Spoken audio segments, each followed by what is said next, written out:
Hello everyone, welcome to my YouTube channel Political Mirror. This is Rajni Mehta, Assistant Professor of Political Science. आज हम करेंगे मौलिक अधिकार human rights. Human rights का प्रजातंत्र में क्या रोल है, ह्यूमन राइट्स भारतीय नागरिकों को किस तरह प्रदान किए गए हैं और इनका क्या महत्व है, इन बातों की स्टडी हम इस चैप्टर में करेंगे। भूमिका। भारत एक प्रजातांत्रिक राष्ट्र है। प्रजातंत्र में सभी को अधिकार स्वतंत्रता प्रदान होती है। भारत एक प्रजातांत्रिक राष्ट्र है, यानी कि भारत के अंदर लोकतांत्रिक शासन प्रणाली को अपनाया गया है। भारत एक ऐसा राष्ट्र है जिसमें प्रजा की तरफ ध्यान दिया जाता है। प्रजातंत्र में सभी को अधिकार स्वतंत्रताएं प्रदान होती हैं। मनुष्य सुखी रहना चाहता है, वह विकास करना चाहता है। व्यक्ति द्वारा राज्य से कुछ सुविधाओं की मांग की जाती है, वही सुविधाएं यही अधिकार हैं। कहने का अभिप्राय यह है कि भारत के अंदर प्रजातांत्रिक शासन प्रणाली है। प्रजातंत्र में सभी को अधिकार स्वतंत्रताएं दी जाती हैं और प्रत्येक मनुष्य जो है उसका स्वभाव है कि वो सुखी रहना चाहता है, विकास करना चाहता है। इसलिए वह प्रजातंत्र में राज्य से कुछ सुविधाओं की मांग रखता है। वही सुविधाएं ही अधिकार हैं। जो सुविधाएं नागरिकों को संविधान द्वारा दी जाती हैं वह मौलिक अधिकार है।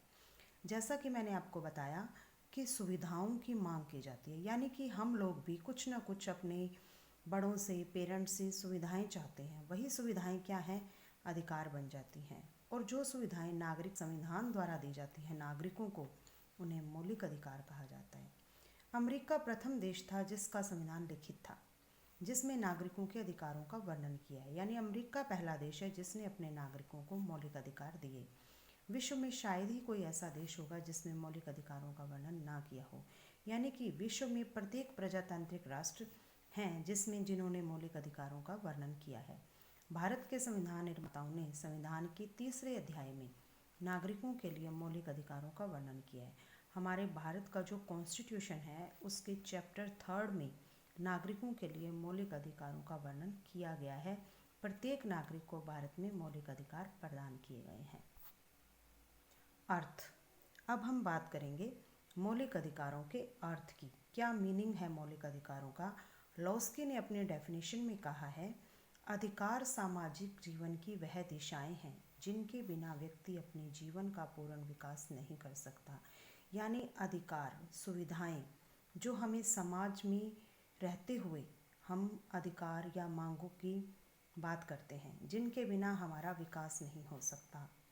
सेकंड, व्यक्ति को सुखमय जीवन देने के लिए राज्य द्वारा जो अधिकार दिए जाते हैं, राज्य जो अधिकार व्यक्ति को देता है वही मौलिक अधिकार है, जिनका वर्णन संविधान के चैप्टर 3 के अनुच्छेद 14 से 32 तक वर्णन किया गया है। यानी कि हमारे संविधान के चैप्टर 3 के अनुच्छेद 14 से 32 तक संविधान में मौलिक अधिकारों का वर्णन किया गया है। परिभाषा। जीएम जोशी के अनुसार मौलिक अधिकार ऐसे साधन हैं जिनके द्वारा लोकतांत्रिक देश में सामाजिक, धार्मिक और नागरिक जीवन का भरपूर आनंद ले सकते हैं। यानी मौलिक अधिकार द्वारा व्यक्ति आनंदमयपूर्ण जीवन जी सकता है, चाहे वो सामाजिक हो, धार्मिक हो या नागरिक जीवन हो। एक लोकतांत्रिक देश में ही हमें यह सुख मिल सकता है जिसमें हम भरपूर आनंद ले सकते हैं। मौलिक अधिकारों का वर्गीकरण। Classification of fundamental rights. Fundamental rights जो हमारे भारतीय संविधान में दिए गए हैं उनका वर्गीकरण इस प्रकार है।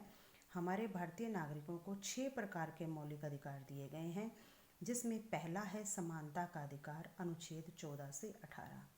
दूसरा, स्वतंत्रता का अधिकार, अनुच्छेद 19 से 22। शोषण के विरुद्ध अधिकार, अनुच्छेद 23 से 24।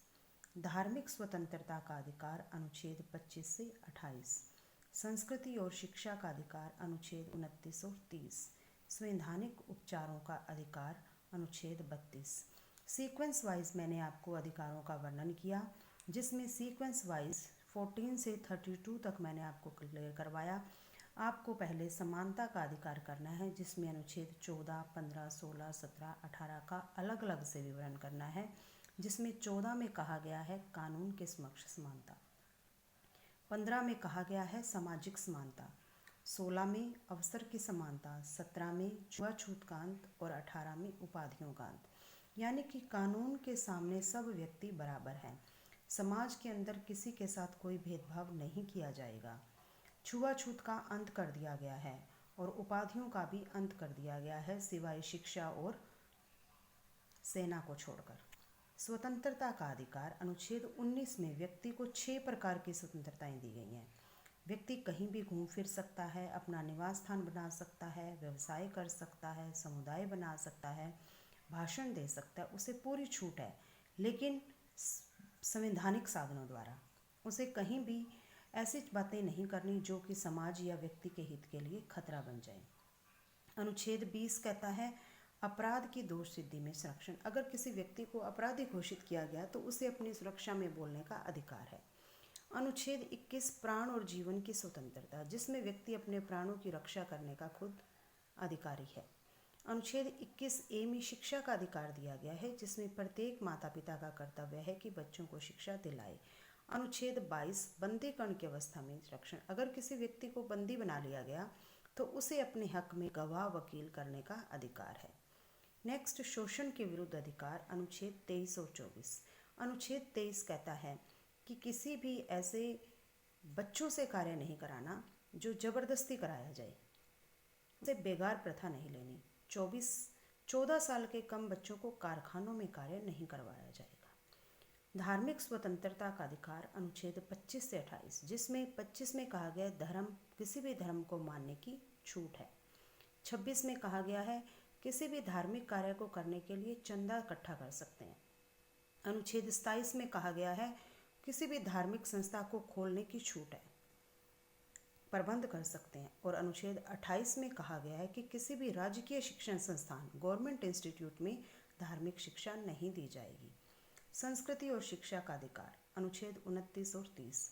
अनुच्छेद 29 और 30 जिसके अंदर संस्कृति और अल्पसंख्यकों को अपनी शिक्षा और संस्कृति को सुरक्षित रखने का अधिकार है। अनुच्छेद 29 में अल्पसंख्यक वर्ग के लोग अपनी संस्कृति, लिपि, शिक्षा को सुरक्षित रख सकते हैं। अनुच्छेद 30 वो अपनी कोई भी शिक्षण संस्थान खोल सकते हैं, उन्हें बराबरी का दर्जा दिया जाएगा। And last and very important अधिकार, संवैधानिक उपचारों का अधिकार, अनुच्छेद 32, जो ऐसा जिसे हम संविधान की आत्मा कहते हैं, रक्षा कवच कहते हैं।